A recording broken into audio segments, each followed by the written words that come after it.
Bioaccumulation refers to the accumulation of substances, such as pesticides, or other chemicals in an organism. Bioaccumulation occurs when an organism absorbs a toxic substance at a rate greater than that at which the substance is lost. Thus, the longer the biological half-life of the substance, the greater the risk of chronic poisoning, even if environmental levels of the toxin are not very high. Bioaccumulation, for example in fish, can be predicted by models. Hypotheses for molecular-sized cutoff criteria for use as bioaccumulation potential indicators are not supported by data. Biotransformation can strongly modify bioaccumulation of chemicals in an organism. Bioconcentration is a related but more specific term, referring to uptake and accumulation of a substance from water alone. By contrast, bioaccumulation refers to uptake from all sources combined. Examples: an example of poisoning in the workplace can be seen from the phrase "as mad as a hatter." The process for stiffening the felt used in making hats involved mercury, which forms organic species such as methylmercury, which is lipid-soluble, and tends to accumulate in the brain, resulting in mercury poisoning. Other lipid-soluble poisons include tetraethylide compounds, and DDT. These compounds are stored in the body's fat, and when the fatty tissues are used for energy, the compounds are released and cause acute poisoning. Strontium-90, part of the fallout from atomic bombs, is chemically similar enough to calcium that it is utilized in osteogenesis, where its radiation can cause damage for a long time. Naturally produced toxins can also bioaccumulate. The marine algal blooms known as red tides can result in local filter-feeding organisms such as mussels and oysters becoming toxic. Coral fish can be responsible for the poisoning known as sigwater when they accumulate a toxin called ciguatoxin from reef algae. Some animal species exhibit bioaccumulation as a mode of defense.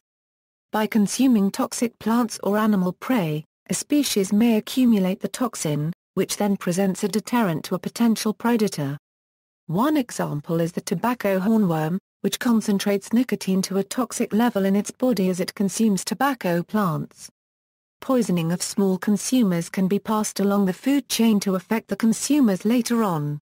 Other compounds that are not normally considered toxic can be accumulated to toxic levels in organisms.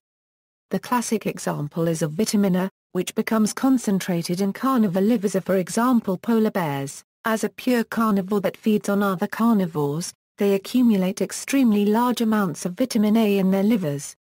It was known by the native peoples of the Arctic that the livers of carnivores should not be eaten, but Arctic explorers have suffered hypervitaminosis from eating the bear livers. One notable example of this is the expedition of Sir Douglas Mawson, where his exploration companion died from eating the liver of one of their dogs.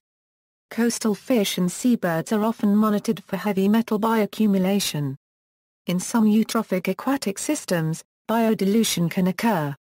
This trend is a decrease in a contaminant with an increase in trophic level and is due to higher concentrations of algae and bacteria to dilute the concentration of the pollutant.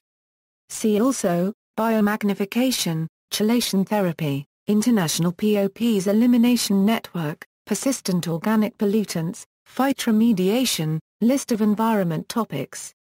References: ABUSGS Toxic Substances Hydrology Program, Bioaccumulation, Bioaccumulation of Marine Pollutants, and Discussion, by G. W. Bryan, M. Waldekirk, R. J. Pentreth and Ann Durack. Philosophical Transactions of the Royal Society of London. Series B, Biological Sciences. Stadnicker, J. Shermer, K. Aschauer, are predicting concentrations of organic chemicals in fish by using toxicokinetic models. Environ.